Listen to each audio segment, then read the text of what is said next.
Hello, welcome to the Keep Kicking Podcast, episode 2. Or I guess based off of the first episode, episode dos. Yeah, episode 5. Maybe we'll even make it to episode 3. Try? Something like that. I'm not good at speaking the Deutsch. Welcome. You can like the video and you can subscribe if you would like to. I would appreciate it. I've been going through it the last couple weeks, mostly because I have been too hard on myself.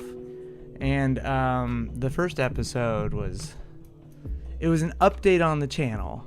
And the update on the channel was mostly, I like to do these updates where I talk about the transparency, right? I'm trans. I like to be transparent.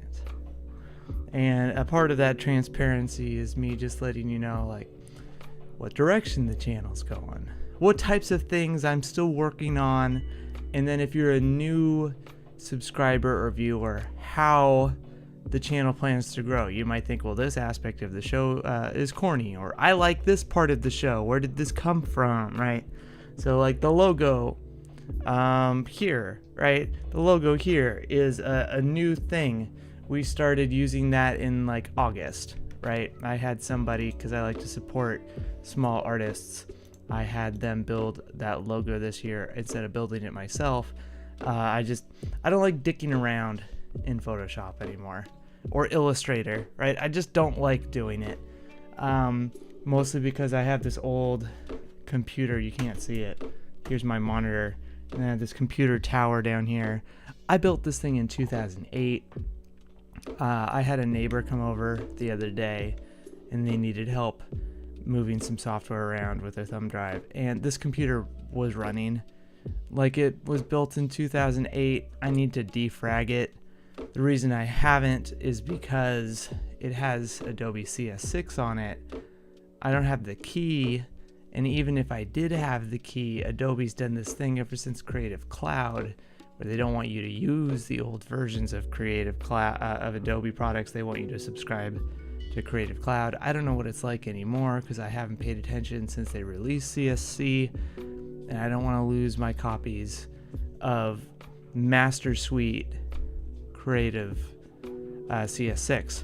So I just haven't touched my computer except for updating it, but it needs to be defragged and cleaned up, and it needs to have a good old bath.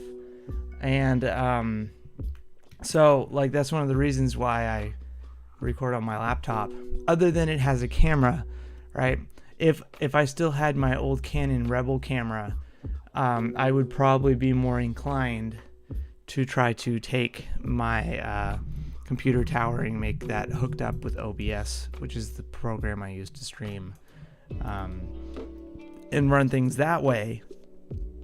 But my my camera was stolen a few years ago by somebody I won't mention.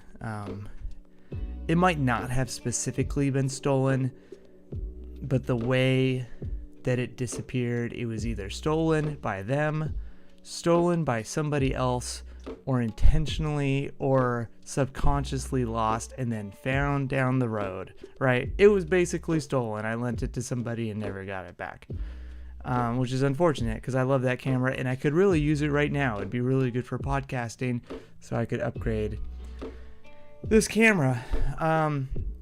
But I always do little upgrades, right? So, but I try to not do sweeping changes. I try to make little changes to make the show look better. One thing I have been messing around with lately is templates, right, for the thumbnails, so that when you scroll through YouTube, does it look nice enough where you're like, oh, this might be a somewhat professional show. This might be a show where if I click on it, they'll kind of know what they're doing. They have some experience recording a podcast and using a microphone, and I will at the very least have some level of joy coming out of it, right? Now, there is something to be said where there are templates on the internet. You can go to Adobe, and if you have extra money in your wallet, you can pull out some template like a DLC and pay for that. But I'm proud that every single video I have on my channel, I have made raw, right? And so if you've ever seen any video I've ever made, I've done it live, right? Most videos nowadays, if there are multiple guests on that show, or if it's somebody like myself, just a talking head, they use a program called StreamYard. You often see the little duck head in the corner. You'll see on my guest shows that there is a duck head in the corner. It's a streaming platform that people use not just for recording podcasts or guest shows, but also for Zoom meetings, right? But it can be free. But if you want to go to the next level, there's a subscription where you can run it like a producer, and there's a bunch of cool little animations and stuff you can do, but it doesn't do the type of stuff I want to do. Technically, there are other things that I would like to do, like you can bring stuff up on your screen. There's text files that you can show. There's, a way to move panels around. Like, it is made for virtual podcasting the way that people are accustomed to today. And I don't use it that way. No, I'd rather do it the hard way. I'd rather raw dog that shit. And that's what you often see on OBS. So I record, and then I do an overlay on top of the video, which is where you get the Seahawk logo where it is. The First Kick Seahawks logo where it is, where you get my banner over the top. You get my background music, right? And so I'll record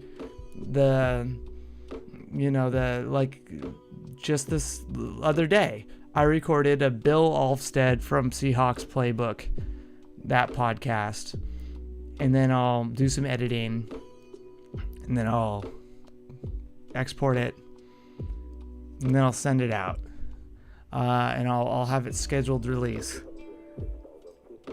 And it looks better and better every single time. Those first few guest appearances I did could have been better. We were doing those on Instagram. Why? StreamYard wasn't working so well where I was at.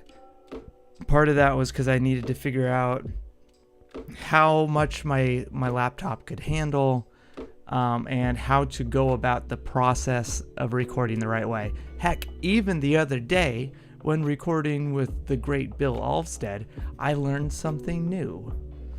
I learned to just keep running the recording until we get off the call, because if we're on the call and I click end recording, OBS does a little processing wheel to finish up and button up the recording, and that can be enough processing power on the laptop to freeze the video call and then leave Bill being like, what the hell just fucking happened? And he doesn't deserve that. So I've learned to finish the call, and then since I'm going to do editing later, just clip the end of the call, right? So that's just like another little thing I learned. So I'm always learning. All this to say, I learned something the other day that I did not expect. It was immediately after I did the first episode of the Keep Kicking podcast, which again, I mostly just do for myself. This is a podcast about affirmation. And maybe I should also get rid of that Seahawks logo so that when people show up who are expecting a blog, they see Seahawks and they're like, oh, this is a sports thing. It's kind of a sports thing. It's not really a sports thing. I'll fix it later, right? That comes to another thing about templates, right? Every single time I make a template, suddenly three more need to be born like a hydra. I thought to myself, I have been streaming since about Thanksgiving last November 2023. Now, originally, let's say 2008 was when I first was like, I want to do podcasting. I told myself as a young teenager. So I did some podcasts for fun by myself and with some friends in high school. And then I tried to do some podcasts solo in college. And I would do like 2 episodes, maybe 3 episodes. I spent a lot of time making sure that the branding was right. Made sure I did a lot of work on getting the SEO right and making sure that I was on all of the platforms. Had to be on all the platforms. And then what would happen? Get 3 episodes out. And then that was the end of that. And the biggest problem I always had was identity. It wasn't, I don't know what to talk about. It was, I don't know myself. And if you don't know yourself, it's really hard to talk. Monologue. Or even in a group. Like, you can talk amongst your friends, but it's a lot different once there's a camera on you or a microphone in your face. It's weird how that happens. You feel like you start to act a little bit like somebody else when you don't know yourself. And I had some psychological growing up to do because I had spent so much time trying to appease other people and give them information that they expected that suddenly I was in an environment where I had to present information. Now, I could have lied out my fucking ass the entire time because it has been known that spam is a thing. Heck, Seahawks channel, right? There are a lot of spam YouTube channels right now where people are just like making trade rumors and they're just spamming trade rumors all over. And it's a lot easier for them to just make stuff up on the microphone than to just say what they know, right? And because of that, the quality of their character is put into question by the people that view them. Now, the quality of my character has been put into question for lots of reasons, right? But at least people will know I am always honest. And I'm always trying to improve. And I get a little bit better each and every time.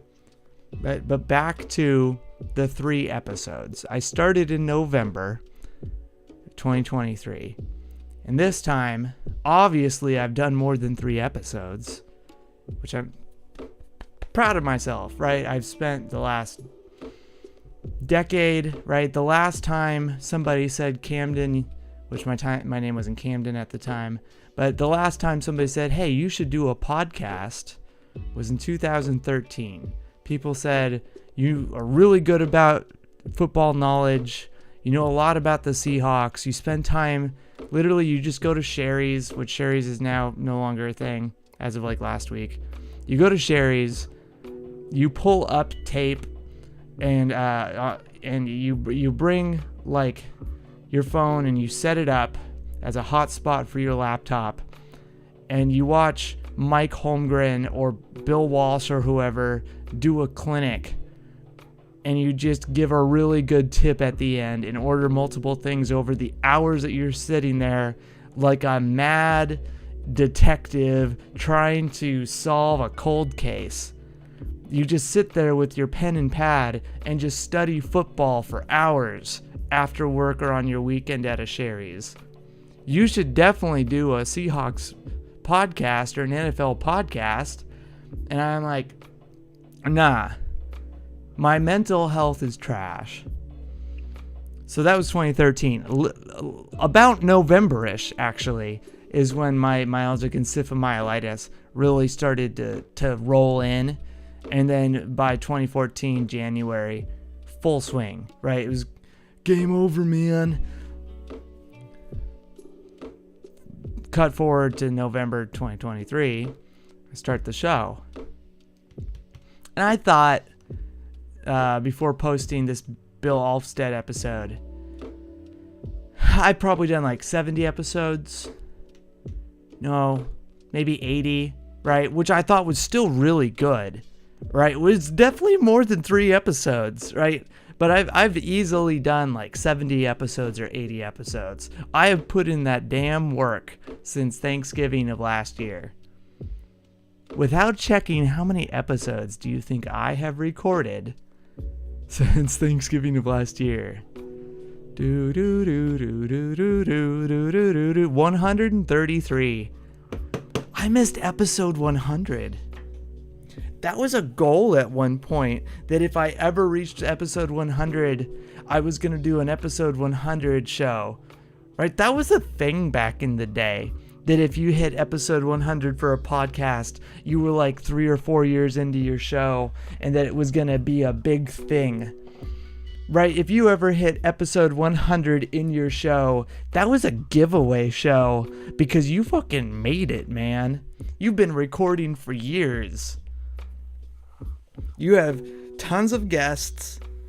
You bring them in, right? You have tons of viewers and listeners because YouTube, because podcasting was new at the time. Being a vlogger was new at the time. It took a lot of work, which it still does, right? But especially at the time, it took a ton of work to get your stuff recorded, edited, and put up. And then people had to go and find you. And if you wanted to keep doing it, it was going to emotionally, it wasn't for everyone. If you wanted to reach episode 100, you had to fucking love it. And you weren't necessarily making money off of it, which I'm not making money off of it, right? I haven't made 1 penny off of this. I've lost money off of this, which is fine, right? This is like a hobby thing. This is like therapy for me. Deal with that later, Cam. Got distracted by something on my makeup kit. But yeah, nowadays, the way that YouTube is set up, people are pumping out like a 15-minute episode a day. Right? They're just goong, goong, goong. Some people are popping out like 2 or 3 of these a day. The level of quality, questionable. Now, I'm monologuing, right?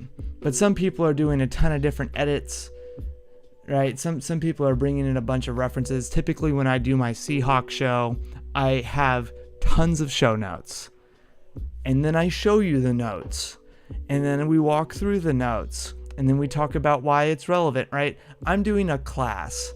And it typically takes about 45 minutes to an hour.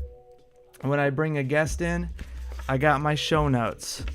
Right? It's not a question show where I ask them a bunch of questions typically and we talk about the questions. It's, hey, this dude did this, or this team uses this scheme. Last year, one of the big things was the Titans. They like to use the Pirates. They use a pirate stunt. How are the Seahawks going to handle the pirate stunt? Right? That's what we do. We break into it and we prepare you for the first kick of every play by game day. And why that is relevant. But a lot of people will just be like, man, DK's got his MCL hurt. I don't know if I want him starting this week. But we got Tyler Lockett out there and he was out there sitting on the jugs machine. And this is a good opportunity for JSN to come out there and show why he's a first-round pick. Yeah, I agree, because DK, he's really good. But JSN, he's also really good. And Tyler Lockett, even though he's in his twilight years, he's been really good for a long time. And I just think that that's something that isn't highlighted enough. Because, yeah, there's a bunch of great talent in the NFL, but you know who's been a great receiver on our team? Tyler Lockett. And you know what else has been really good on our team? Noah Fant and Jake Bobo. We got Jake Bobo right there, right? I've said a lot of names. At that point, you remember every Russell Wilson press conference? When he was a rookie especially, they'd be like, hey, tell me about Doug Baldwin. He's like, I love Doug Baldwin. He's just such a good guy. Watching him go out there, he works so hard. He's got such good footwork. Right? He'd go out there. He just plays hard, plays with passion. And we got some good guys out there like Sidney Rice, right? He's just such a mentor to me, Sidney Rice. And we got Jermaine Kearse too, right? Jermaine Kearse, good guy, great spirit. He's got good hands, and he would just go through the entire roster, just one at a time. And that's what a lot of these podcasts are, which that's great for some people, right? There's different types of shows. There's the commentator shows, there's the analyst show, there's the news show, right? There's a lot of shows that are just based off of news reporting, which was kind of what happened today. And why I was so hard on myself today, and I need to be a little easier on myself. So, what happened today? Well, I dropped episode 133. And I'm proud of myself, right? We dropped episode 133. I didn't even realize we hit this many episodes. I counted it the other day before recording with Bill Alfstead. I'm like, oh my God, I've been putting in that work. And I post it. It's about the Bills versus the Seahawks. His name is Bill Alfstead, right? I brought you your own Buffalo Bill. This is exciting, right? This is supposed to be fun. We're getting ready for this game on Sunday. It's a big game. I have it scheduled to drop at 11 a.m. October 23rd.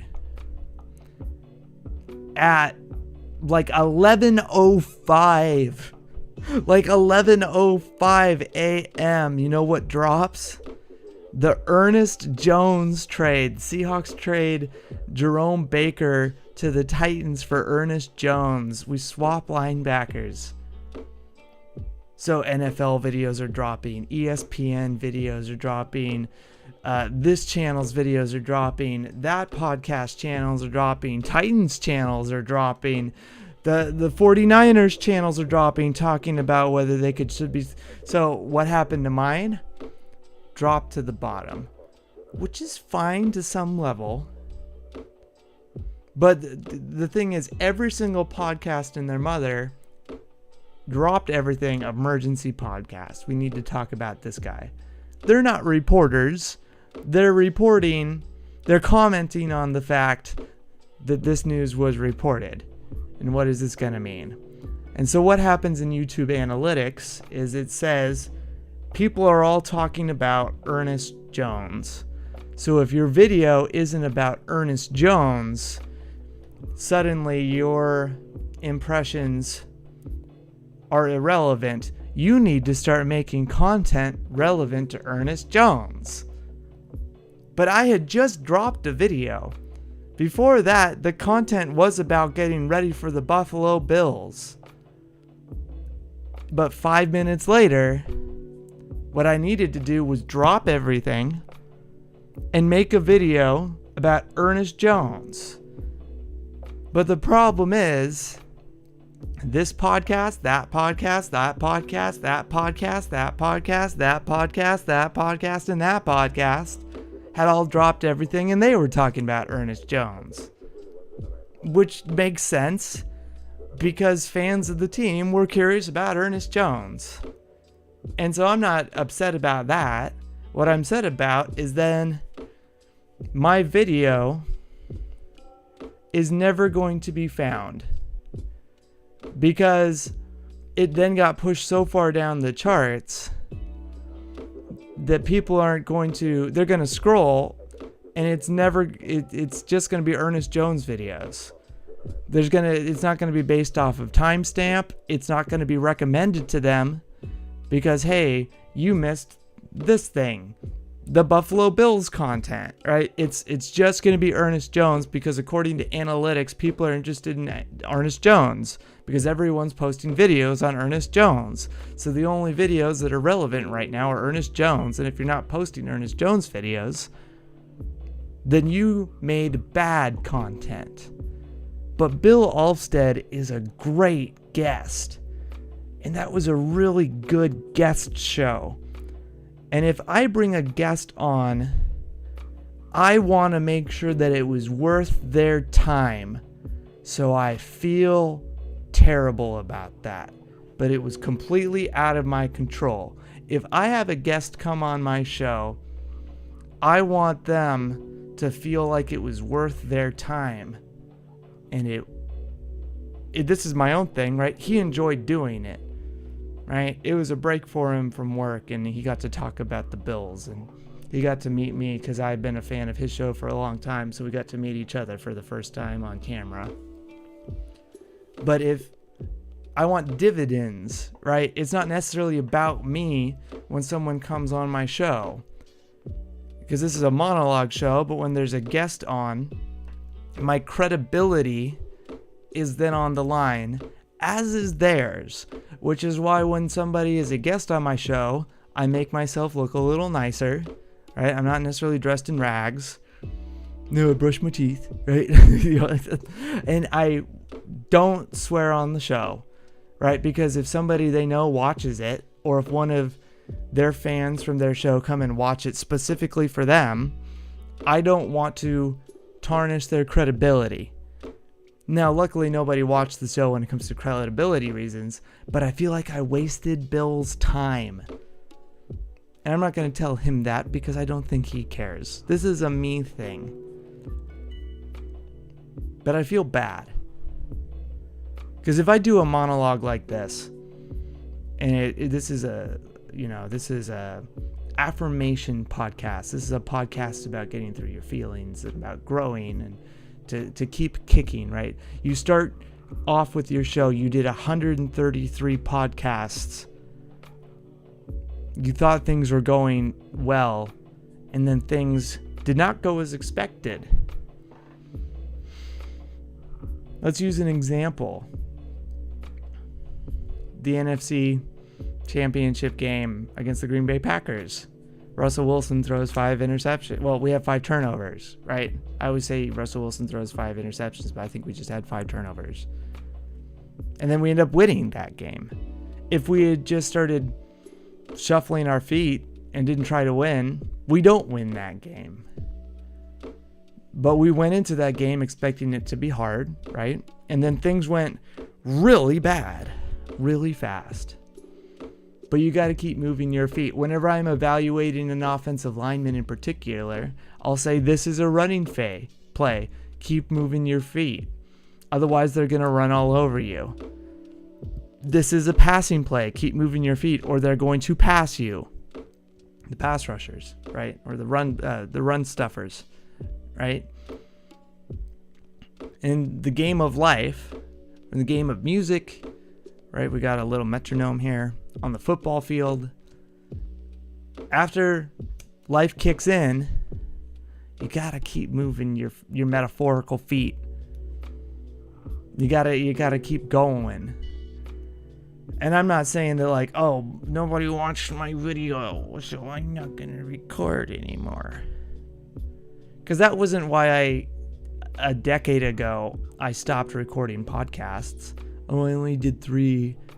And like 2 people watched it, and I'm one of them. No, I'm not going to do podcasting anymore. It's because I was emotionally not ready for things like that. I record podcasts because I enjoy doing it. And it makes me learn a little bit about myself every time I do it. I also get to meet some really cool people. Right? Think about all the cool guests I've had on my show that I never would have met if I hadn't kept kicking my feet. I've known Bill Alvstead from his podcast for 8 years. I've known Dana from her various shows for it feels like the same amount of time. I get to meet Steph Sanchez, who I'd only watched her show so many times, the 49ers girl. Lisa Johnson, who covers the Dolphins, I've known her for a few years. Got her on the show. She was just as delightful as I expected, right? Us country girls. Sanja is freaking delightful. More delightful behind. I mean, she's fun on camera, but when we're not recording, she's even more bubbly and fun, right? We got to talk to Al McGrath from the Under Center podcast over in Ireland. We got some other cool guests lined up specifically for the bye week. Steph is expected to come back for after the bye week. I need to put a pin on that and make sure that that shows up, right? I've had some cool guests, and I wouldn't have done it if I hadn't kept moving my feet. So they're not coming on because I'm a big, ginormous show. And I'm not doing this because I'm a big show. I have peaks where my show is doing really well. And I have peaks where my show is quiet. Right now, my show's doing pretty quiet, which is surprising.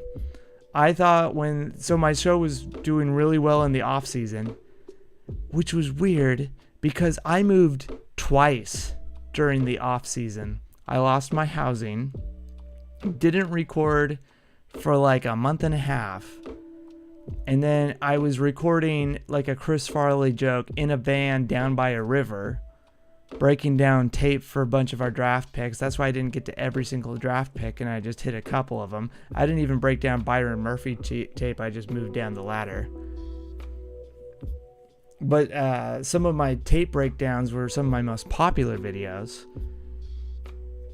And I should probably do an Ernest Jones breakdown. But I often feel like, well, there's so many Seahawk podcasts where all they do is break down tape. And I don't necessarily want to do that. I don't want to be like somebody else. I don't want to be a conformist, man. You know, because otherwise, why would somebody go to my show instead of going to somebody else's unique show? There's so many bros out there that they see that the analytics favor shows where you just break down some tape for 20 minutes. There's other ways that there is insight that I can bring that I know these shows don't talk about. What these shows talk about is the plays. Look, they're doing a sail route. They're doing spider Y banana, right? They're look at how the guard pulls, right? And he picks up this player. And what I bring to the table that these shows most often do not do is talk about body positioning. How are they releasing from the line? Where are they putting their hands? Where are they looking on the certain steps? Are they playing within rhythm of the quarterback? Is the quarterback not playing within rhythm? What is causing this, right? Where, sure, it is this type of defense, but are they forming a triangle formation? And is that then causing the quarterback to do this, right? That's what makes my breakdowns unique. But I don't like doing it because everyone else does break takedowns. And so then I feel like I'm just one of the mob at that point. But those are my more popular videos.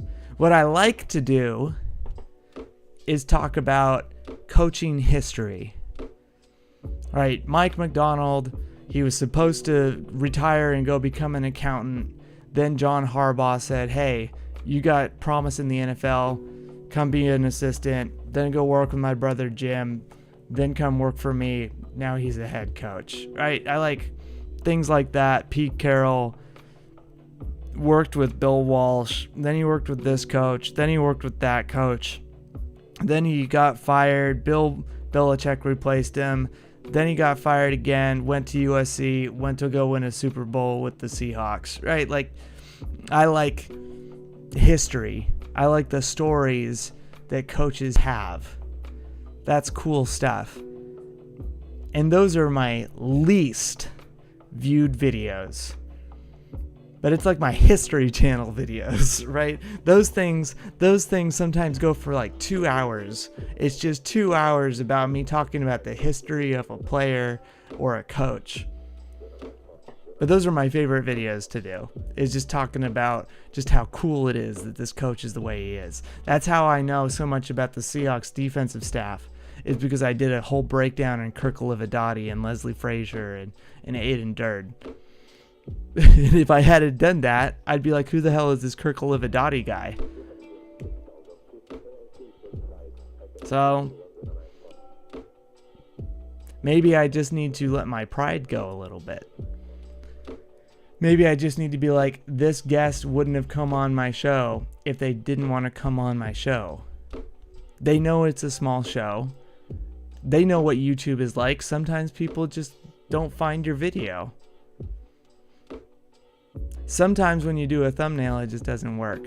But Bill probably loved his time on the show and doesn't care that people didn't find it because Ernest Jones was traded as soon as my video dropped. And I just need to not be hard on myself.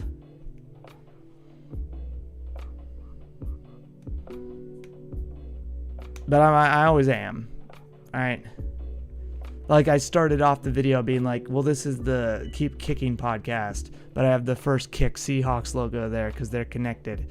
Now people are going to get upset because the Seahawks logo is there. I've been recording this would be technically the 135th episode overall. I've been doing a lot of work for podcasting. It's fine. Just keep going, right? I'll figure it out. And as I improve, I've watched some of those original podcasts. Hysterical. Hysterical. I'm sure that in a year I'll look back at this one and I'll be laughing too. And I'll be like, look at the border, right? I have the Camden McLaren. I have the family crest up in the corner.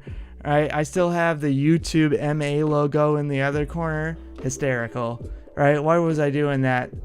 Because my show is about heritage a lot. I like to talk about the heritage of things and how things got to be where they are, right? Where you get from the first kick of something and then how you keep moving to reach the next. Do you fall apart or do you take the stress of what's coming and do you keep moving your feet? So it's all important. It makes sense in my mind. That thumbnail that I made for Bill Alvstead, the idea was that the template was going to be the first set of new templates for guests. And in the end, I thought that the idea was cool, but the text that I used, you can't really read it. So in the future, I'm probably going to change the text. Speaking of text, we got a text from a viewer. If you're watching on another channel like Blue Sky or Twitter, X, go and give it to you if you feel like it. You can join in the chat on YouTube whenever I'm live. Eric Gilbertson, it's always good to see you. I'm glad to catch you live too. I was just dealing with some feelings, right? Instead of fermenting on feelings and then making my work worse, right? It's important to acknowledge the feelings and then affirm the things that I've done correctly. And then the truth, right? The truth is that I made a great video. I had an amazing guest in Bill Alvstead from the Seahawks Playbook podcast. And then 5 minutes after I posted, the Ernest Jones news dropped and everyone and their mother was posting on that and I got lost in the analytics. It's probably going to happen again. But also the truth is that was my 133rd episode of First Kick Seahawks, and I thought I had done like 70. And a decade ago when I had tried podcasting, I psychologically wasn't ready for things like that because of identity issues, and I wouldn't have made it past 3 episodes. So I'm proud of myself. 130 more than I had done before. So, I'm going to just take this and be like, it didn't work the way that I expected. The pressure got in my face, and I'm just going to keep my feet moving. I'm going to keep kicking. What I want to do, right? I'm going to keep saying what to expect to the channel, but what I want to do. What I want to do is after this, I need to record an episode so that it can process on YouTube. I fixed the impression issue, kind of.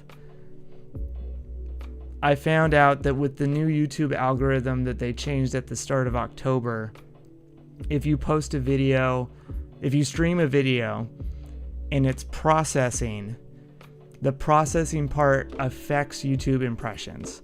So if you pre-record a video and then you post it and schedule it, then it's not processing, it's finished processing. So I'm going to keep having that drop peak hours at 11 a.m. And so after I've done recording this live, because this is more of like a blog type of thing and a channel update type of thing, I'm going to do a First Kick Seahawks episode recording after this and have that scheduled to drop tomorrow at 11 a.m. What I want to do is I want to talk about how Abe Lucas and George Fant were taken off of IR. We're going to actually talk about Ernest Jones. There's a bunch of crazy stuff happening at my my disability housing today. Oh my God. I have to share this with somebody. So we have a communal kitchen, right? We don't have kitchens in our actual units because it's a fire hazard. We don't want somebody who's having a mental health issue burning the place down, right? Or something like that. Domestic violence. We don't want somebody who's experiencing domestic violence in the building getting burned, right? Or harmed. So we have a communal kitchen to make sure things are safe. I live in disability housing, helps with people with mental health issues, physical disabilities, which I have, and then people who are escaping domestic violence. So communal kitchen. I go to the communal kitchen. There's this lovely resident there. I'm not going to identify them in any way so that, they're protected. But I go there and they're always cooking. This person knows how to freaking cook, right? They got like 4 different pots and pans going, ton of different types of foods in it. They'll be boiling green apples with peppers together. This person, everything that they cook smells so good. And I'm like, this person knows how to cook. They're throwing crawfish in there, right? They're making some mole or something. This person knows how to freaking cook. Except they don't, apparently. I'll just describe what they did. Right hand, they grab the raw chicken dumbbell. They pick it up. They put it in the boiling pot. They then go towards the oven handle and they turn up the heat with the raw chicken hand, on to the oven thermostat. Then they reach into, with the raw chicken hand, a bag of Lay's ruffled chips, and they grab the ruffled chip with the chicken hand and then put it in their mouth. And then with the ruffled chip salt all over the raw chicken fingered hand, they lick everything off.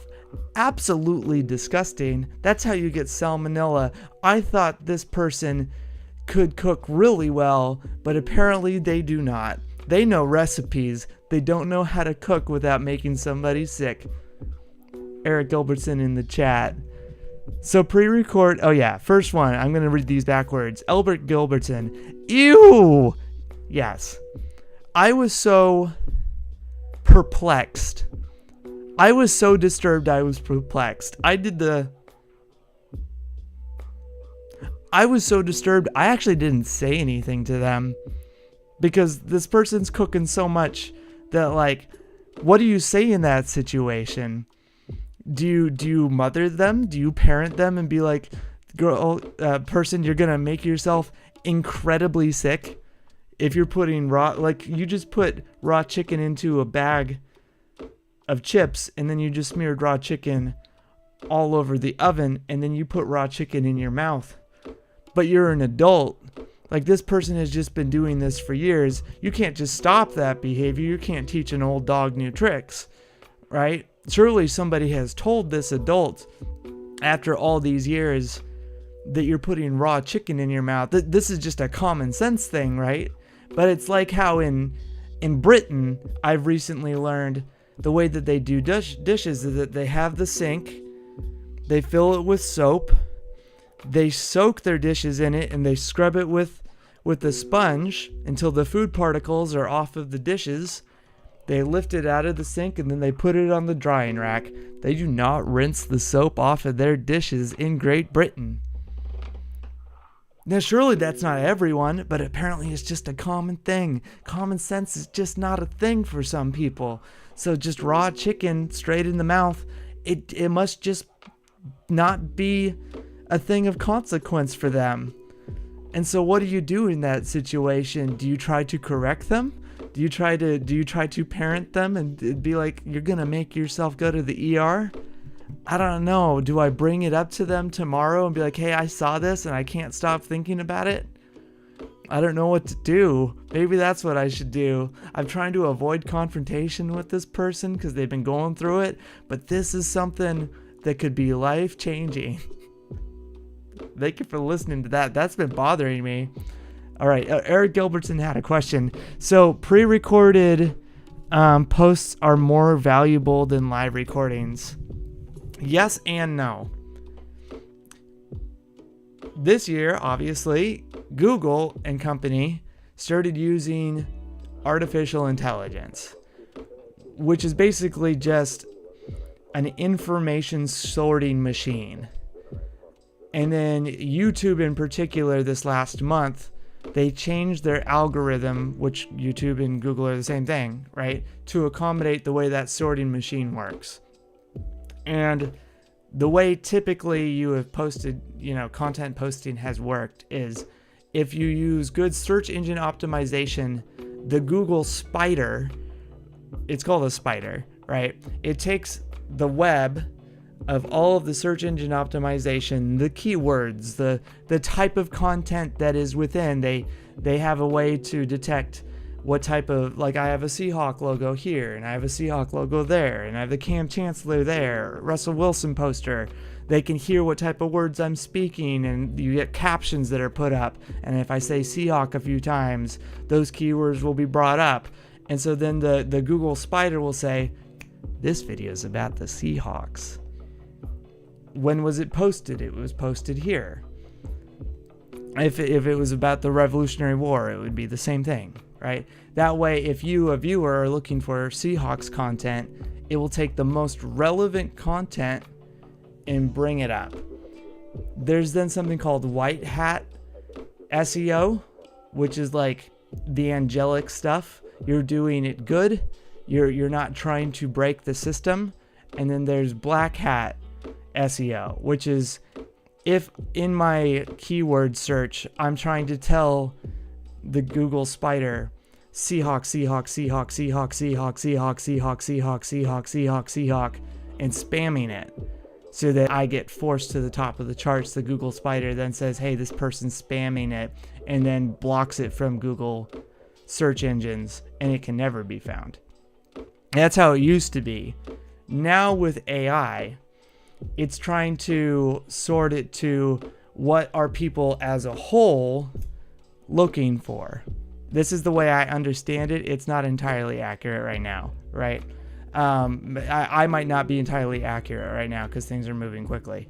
So if the Seahawks community as a whole are talking about DK Metcalf, then YouTube will say, people are talking about DK Metcalf. If you are talking about DK Metcalf as well, you will be moved to the top of the search engine charts. So if you, Eric Gilbertson, search Seahawks, anyone talking about DK Metcalf, because DK is related to the Seahawks, anyone talking about DK Metcalf will be moved to the top of the charts. Therefore, if I'm creating a spam account, a rumor mill clickbait account, all I need to do is say DK Metcalf traded to the Cincinnati Bengals. And then I just talk like, man, there's this rumor out there about how the Cincinnati Bengals want to trade such and such defensive player to the Seahawks for a second round pick because like Amari Cooper, keyword, got traded to the Buffalo Bills, keyword, for a second round pick, keyword, and Devontae Adams, keyword, right? You get the idea. And it starts to compound because there's all these other keywords that are being used because those are the hottest topics being discussed in the NFL right now, the videos that are getting 1 million views, 500,000 views. But if another content creator, not Hawk Blogger, because he's got a bigger channel, this isn't me insulting him, I'm just saying, right? If he's got this gigantic channel, and then some other smaller channel are talking about two different subjects, but they're both related to the Seahawks, because he talks about one subject in particular, and he's got a higher analytics bubble. YouTube will say, well, more people are viewing his, which means that more people want to view his. But that doesn't take into account the fact that people aren't finding the smaller bubble. And therefore, it makes it harder to find the smaller bubble. It doesn't necessarily mean that the smaller bubble's content is better than Hawk Bloggers, right? Hawk Blogger Brian Nemhauser puts out amazing content, and he's now reporting on the Seahawks, and he goes there all the time. But because of the way that AI is working, like Eric Gilbertson said in the chat, to put it bluntly, the rich get richer, because the algorithm encourages you to talk about, if people are talking about DK Metcalf, keep talking about DK Metcalf. Therefore, when I posted that Bill Alvstead video at 11 a.m., the topic was preparing for the Buffalo Bills, because there was no news. And then at 11:05, Ernest Jones gets traded for, Ian Rappaport drops a video, Adam Schefter drops a video, NFL drops a video, ESPN drops a video, now Hawk Blogger has an emergency podcast, now this group has an emergency podcast, Mina Kimes comes out with it, and it's all about Ernest Jones. So then YouTube says, well, you messed up because you're not talking about Ernest Jones, Cam.